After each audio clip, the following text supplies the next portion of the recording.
Hello everyone and welcome to the Anime Zillia, and today we're here to talk about chapter 161 of the Eden Zero manga series. A series that is currently at a very climactic point within this particular arc.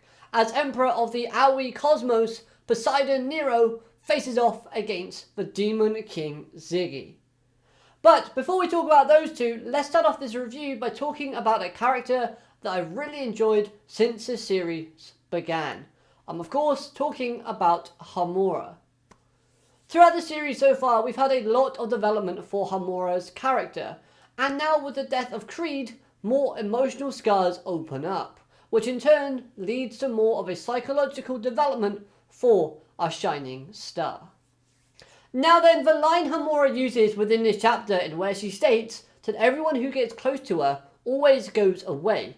That was a very heartbreaking line to read, if I'm perfectly honest with you, especially with her expression she was saying at the time of speaking that line. But it does make me believe that she would most likely leave the Eden Zero in fear of losing anyone she loves and cares about.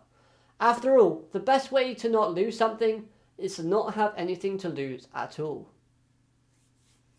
Now let's look at a crazy idea / theory that could happen based around Hamura's character and link to that emotional development that we could see from her, in where she starts to understand that it's okay to have those around you that care and not everyone will leave you.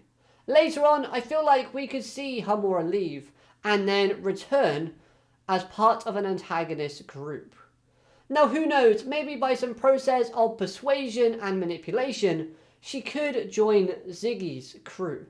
Ziggy is now down some dark stars and could be looking to replace them with some strong characters. Now, although this sounds very unlikely because the new, more twisted and darker version of Ziggy hates humans, but he also likes tormenting them and proving that he's right above all else. So maybe he could find a way to persuade Hamura to join him as a means to teach Ziggy the harsh reality that friendship is meaningless and pointless. Those bonds he created on his journey all mean nothing. Because now one person that Ziggy thought of as a best friend, as someone very dear and close to him in Hamura, is now betraying him and has joined the powers of darkness. You get what I mean. Like I said, it's a unlikely idea, but it's also a very interesting idea that could be a possibility later on. Nevertheless, whichever direction they go for Hamura's character, I'm just happy to see more of a focus on her in the upcoming arcs, and that one line just makes me believe we're going to get that. My only criticism for this opening segment is with Weiss. I wish he had said something to Hamura in that scene, but they could always rectify that in another chapter. But mad respects to the guy though, because he did close Creed's eyes and put the glasses back on, so I do respect that.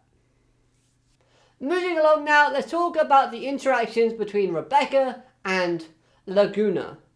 This served the purpose of giving us some character plot direction, as we now know what other characters are doing throughout this story. So I thought that was good in of itself, and it served this purpose correctly. All in all, this segment was an okay and decent segment for the most part. I like seeing Rebecca in this blazer outfit design. I think that's one of the best designs she's had in the series so far. I think it just suits her wonderfully. But moving along now to the meat and potatoes of this chapter, talking about Ziggy and Poseidon Nero. Ziggy, as this antagonist, has displayed a lot of villainous traits and has played the role of the villain perfectly. In this chapter, he slightly underestimates one of his opponents, which in turn leads to the loss of 2 of his dark stars. Ziggy's reaction to losing them, however, was great in of itself, as it shows off another way in which Ziggy's personality has drastically changed from what we knew beforehand. As before his sort of resurrection, if Ziggy were to have lost, say, a character like Hermit or Sister or Witch, Ziggy would have been pained greatly. But this time, he takes a more of a cold-hearted approach. Instead of showing any emotion, he's very emotionless, and instead acts like the cold-hearted machine that we now have to perceive him as being. The only emotion that Ziggy actually shows in regards to losing his 2 dark stars is slight surprise, but even then, that's just a small amount. Another antagonistic theme that Ziggy displays is overconfidence, a personality trait that I can see him land himself in deep, dark waters. Ultimately, I think he might be surprised at how much damage Poseidon Nero can inflict upon him when their fight finally gets underway in the next couple of chapters. If Ziggy were to win this battle that is about to unfold, I can see it happening, but not without him sustaining a big amount of damage in the process. And even if Ziggy were to win, I cannot see a situation in where Ziggy would occupy Nero's domain, as most likely he'll win but get interrupted before he's able to execute the last step in his plan.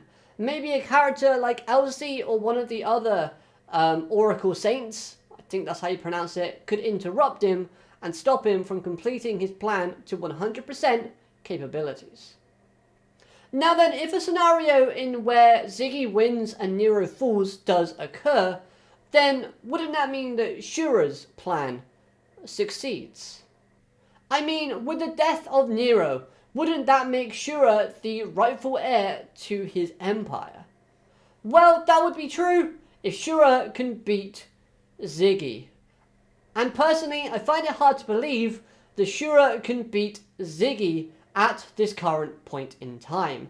Even if Ziggy is badly wounded or damaged, I still don't think Shura can beat him.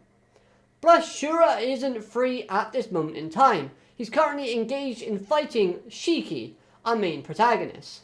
Plus, it's going into this particular fight extremely overconfident. Yes, we can't overlook the fact that Shura has beaten Shiki once before already. And in general, Shura is just a knob. No two ways about that.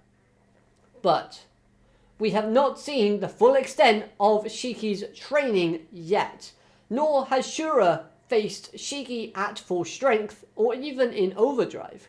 So the fight is still pretty much, going to be even. It's going to be a fun process nevertheless, and it's not going to be an easy process for Shura to overcome. That's for sure. It's a fight that I'm really excited to see unfold.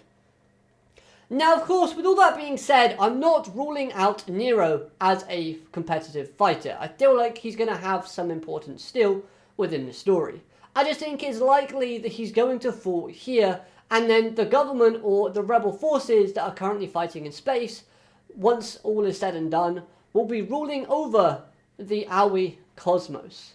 I feel like that's going to be a more likely outcome after this arc is all done and dusted. And finally, that line from Ziggy in where he states that everything is connected. Within his previous wish, he wished to meet Mother, and that too is still connected to what his plan is now. And that response got me thinking, what does Ziggy want from Mother? What could he possibly ask for? Because if I remember correctly, those who meet Mother can ask for a wish.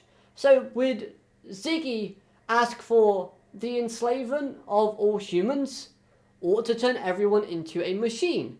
That would be pretty interesting. Or would his wish just simply be for Mother to die? Would he kill her himself? At this point, we have no idea. We just have to follow along with the plot and see where it leads us. But it's still fun to speculate, so let me know what you think that all means in the comment section down below. Overall, I thought this was a really good chapter, and it helps build up some tension and future character plot points later on down the road.